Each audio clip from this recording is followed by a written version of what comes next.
हाय दोस्तों, welcome to धन।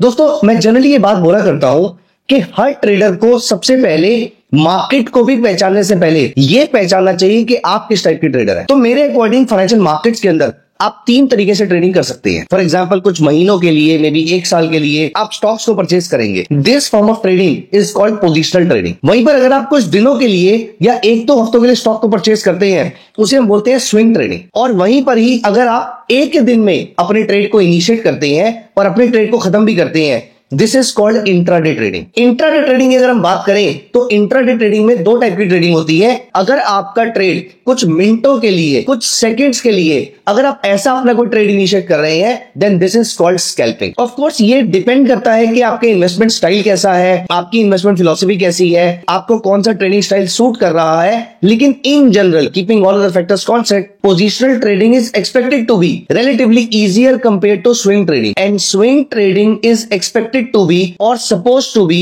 relatively easier compared to intraday trading. Intraday trading and especially scalping is a very intricate form of trading. और आज की हमारी video scalping पे ही है। स्कैल्पिंग के लिए आपको अच्छी स्ट्रेटजीज कम मिलती है। आप इस स्ट्रेटजी को एक बार सुनिएगा, इसके सारे रूल्स को अच्छे से लिखिएगा, इसके सारी इंट्रिकेसीज को अपने माइंड में रखिएगा और फिर इसके बाद छोटी पोजीशन से आप ट्रेड करना स्टार्ट कर सकते हैं। और फिर अगर ये स्ट्रेटजी आपके बिहेवियर के साथ मैच करती है, फिर आप इस स्ट्रेटजी को यूज करना भी स्टार्ट कर सकते हैं। आई जस्ट होप कि ये आपके लिए भी अच्छे से ही काम करे। दोस्तों, यहां पर हम सबसे पहले बात करेंगे स्कैल्पिंग के कुछ बेसिक रूल्स के बारे में। दोस्तों, स्कैल्पिंग का सबसे पहला रूल आई वुड से ये होता है कि आपका जो प्रोडक्ट है वो इनलिक्विड बिल्कुल नहीं होना चाहिए। इनलिक्विडिटी की वजह से आप प्रोडक्ट से जनरली टाइमली एग्जिट नहीं कर पाएंगे और अगर आपको प्रॉफिट हो भी रहा होगा, वो विद इन फ्रैक्शन आपके लॉसेस में कन्वर्ट हो जाएगा। आप इस स्ट्रेटजी को धन के टीवी कंसोल पे जो स्कैल्पर है, आप इसके थ्रू अप्लाई कीजिएगा।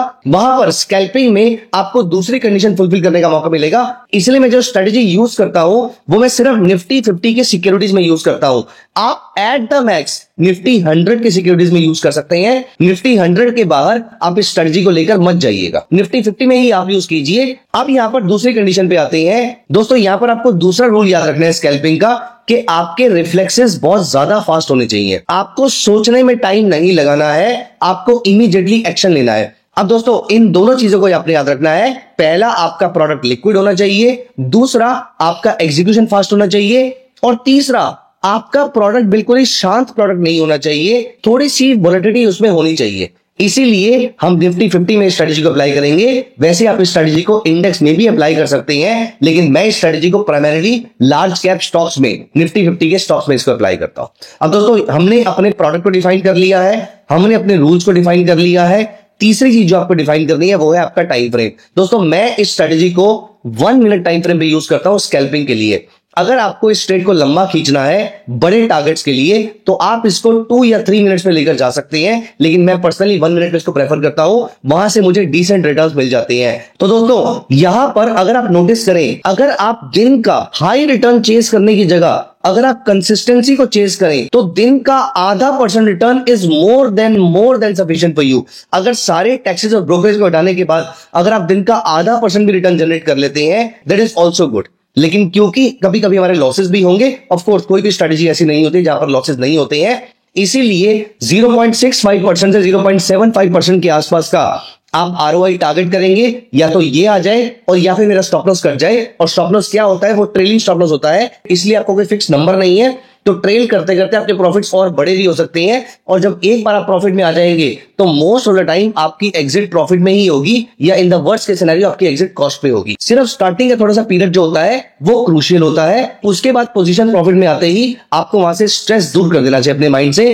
ये position in the worst case scenario वहां पर कॉस्ट टू कॉस्ट कटने वाली है। तो this is the beauty of this strategy कि अगर आपका लॉस होगा तो बहुत छोटा होगा, और अगर आपका प्रॉफिट होगा तो अच्छा खासा हो सकता है। दोस्तों, हमें चाहिए ऐसे स्टॉक्स जिसमें आज सुबह 9:15 पे जैसे ही मार्केट खुली, वहां पर open is equal to low या open is equal to high, ऐसा कोई पैरामीटर मुझे दिखना चाहिए। अगर मुझे ऐसा पैरामीटर दिखता है तो ये स्ट्रेटजी मेरे अलर्ट पे आ जाए। आज जिस तरीके से हम उसको यूज करेंगे वो थोड़ी सी डिफरेंट है। तो यहां पर तो दोस्तों, हमें चाहिए ऐसे स्टॉक्स जिन्होंने आज open is equal to low या open is equal to high touch किया है। दोस्तों, जब कभी भी market open is equal to high form करती है, इसका मतलब मार्केट अपने हाई पे खुलते ही वहां से नीचे आना शुरू हो चुकी है। इसका मतलब मार्केट में डाउन ट्रेंड या मार्केट में बियरिश प्रेशर बहुत ही स्ट्रांग है। लेकिन इसके बाद भी क्या होता है, मार्केट नीचे ना जाए। और open is equal to low वाली कैंडल ऐसी होती है which seems to be a very very bullish candle. तो मैंने 9:15 पे स्कैनर्स रन किया और मैंने ये पता किया कि open is equal to low या open is equal to high वाली कैंडल्स कौन सी है। जब आज मैंने सुबह मार्केट खोली तो Nifty was trading on the higher side, Nifty gap up खुलने वाली थी, इसीलिए मेरा इंक्लिनेशन ज्यादा open is equal to low वाले स्टॉक्स पे था। और यहां पर मैंने क्या किया, यहां पर मैं स्क्रीनर पे गया और यहां पर मैंने एक कंडीशन डाली, open price is equal to the low price. तो कौन कौन से स्टॉक थे आपको यहां पर दिख रहे हैं, Infosys, Bajaj Finserv, Asian paints, Britannia, ये चारों मेरी लार्ज कैप कंपनीज थी और यही मेरे रडार पे आ गई।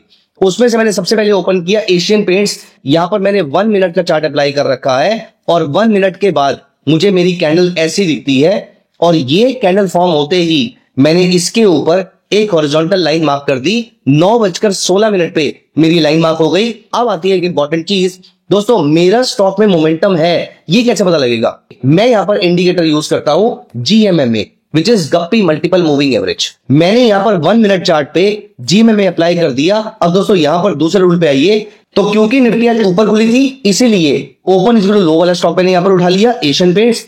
9:16 का वेट किया और अभी यहां पर मैंने नोटिस किया कि अभी Guppy multiple moving average is not in a bullish area. यहां पर अगर आप देखें तो यहां पर वो बुलिश एरिया में नहीं था। लेकिन अगली कैंडल जब ये फॉर्म हुई, यहां पर अब आप देखिए इस जगह पर जब अगली कैंडल फॉर्म होना शुरू होती है, यहां पर इनकी एक्वा कलर की मूविंग एवरेज ने रेड वाली मूविंग एवरेज को पूरे तरीके से छोड़ दिया है। जैसे कि अब आपको यहां पर दिख रहा है ये सारी एक्वा है और ये सारी रेड है, मतलब अब यहां पर बीच में एक एंगल फॉर्म हो गया है। उनकी ये वाली इंटरमिंगलिंग खत्म हो गई है, वो इस तरीके से इंटरमिंगल कर रहे हैं। ऐसा एरिया मुझे नहीं चाहिए ट्रेड इनिशिएट करने के लिए। तो यहां पर अगली थर्ड कैंडल पे मैंने अपने ट्रेड को इनिशिएट कर लिया।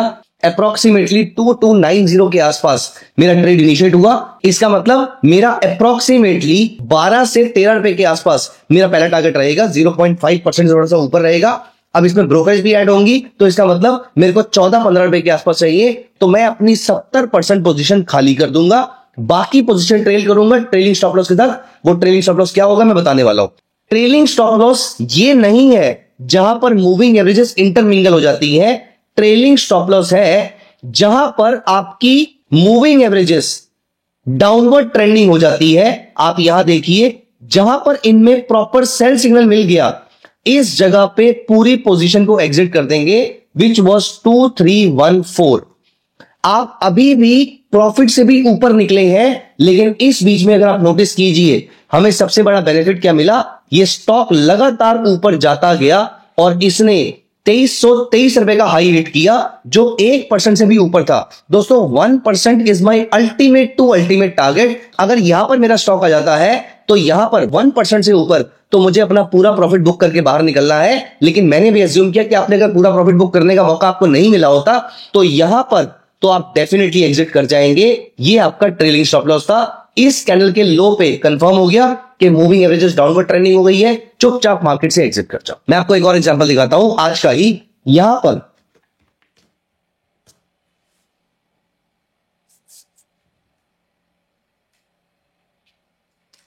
पर आप ब्रिटानिया को देखिए। यहां पर मुझे समझ में आया कि भैया यहां पर एक अप ट्रेंड बनता है, लेकिन मेरे लेते ही 4787 के आसपास मेरे परचेज करते ही मार्केट 10 रुपए ऊपर जरूर गई, लेकिन मेरा टारगेट कम से कम 25 से 30 रुपए के आसपास का था।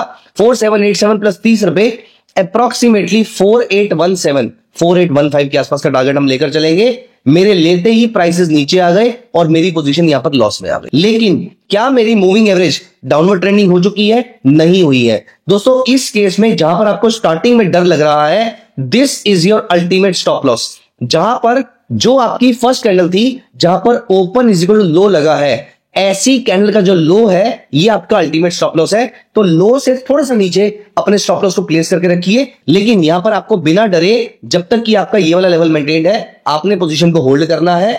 और उसके बाद ये ट्रेड आपका प्रॉफिट में आता है और ये हाई लगता है 4820। आपका पहला टारगेट अचीव हो गया है यहां पर, लेकिन पोजीशन 70% एग्जिट हुई है, 30% कंटिन्यू चल रही है। अब यहां पर आप नोटिस कीजिए, यहां पर इंटरमिंगलिंग स्टार्ट हुई है, लेकिन कहीं पर भी आपकी सेग्रीगेशन नहीं हुई है। उसके बाद फिर यहां पर इंटरमिंगलिंग स्टार्ट हुई और यहां पर सेग्रीगेशन हो गई 4799 के आसपास। आपने बाकी 30% पोजीशन एग्जिट करी और आप मार्केट से बाहर हो गए। दोस्तों यहां पर उसके बाद मार्केट वापस ऊपर गई, मार्केट वापस नीचे गई। हमें यहां पर कुछ नहीं करना है, थोड़ी देर के बाद आप अपनी पोजीशन से एग्जिट करेंगे, क्योंकि मूविंग एवरेजेस वापस से डाइवर्ज होना शुरू हो चुकी थी। यहां पर पोजीशन से एग्जिट किया और चुपचाप मार्केट से बाहर हो गए। 70% पोजीशन पहले टारगेट पे बुक करना बहुत जरूरी है, और लोअर लेवल पे जो पहली कैंडल का लो था वो आपका अल्टीमेट स्टॉप लॉस रहेगा।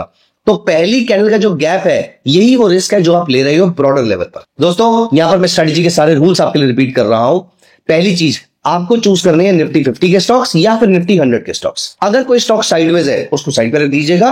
एक ट्रेंडिंग स्टॉक जो है वो ज्यादा अच्छा काम करता है। दूसरा, 1 मिनट टाइम फ्रेम रहेगा। तीसरा, सिर्फ वही स्टॉक्स आएंगे जिनमें open is equal to low या open is equal to high होगा। चौथा, अगर निफ्टी अप ट्रेंड में खुली है, हमें ऑलरेडी 9:08 से पहले पता लग जाता है। जैसे ही आपको पता लगता है कि निफ्टी ऊपर खुलने वाली है, open is equal to low वाले स्टॉक जो है उन पे आपको ज्यादा फोकस करना है। और यहां पर जैसे ही आपको ऐसे स्टॉक्स मिल गए, इमीडिएटली गप्पी मल्टीपल मूविंग एवरेज अप्लाई कर लीजिए। और जैसे ही मूविंग एवरेज इंटरमिंगलिंग से सेग्रीगेशन आती है, इस वाली कैंडल के ऊपर आप इसको बाय कर लेंगे और अप्रोक्सीमेटली 0.65% के आसपास का, सारी कॉस्ट को भी अपने माइंड में रखेंगे भी तो भी 0.65 से 0.7% तक का प्रॉफिट बुक कीजिए और मार्केट से बाहर हो जाइए। 70% प्रॉफिट आपको यहां पर बुक करना ही करना है। बाकी 30% आप ट्रेल कर लीजिए गप्पी मल्टीपल मूविंग एवरेज के साथ साथ ही। लेकिन इस बीच में अगर आपका ओपन इज इक्वल टू लो वाला लेवल कट जाता है, जो आज का ओपनिंग लेवल था, तो सारी पोजीशन से एग्जिट कर जाइए, इररिस्पेक्टिव ऑफ एनीथिंग। दोस्तों आई होप आपको ये वीडियो समझ में आई होगी, अच्छी लगी होगी। अपने दोस्तों के साथ जो इंट्राडे और स्विंग ट्रेडिंग करते हैं, आप उनके साथ इस वीडियो को जरूर शेयर कीजिएगा। Thank you so much guys, bye bye. Investments in the securities market are subject to market risk. Read all the related documents carefully before investing.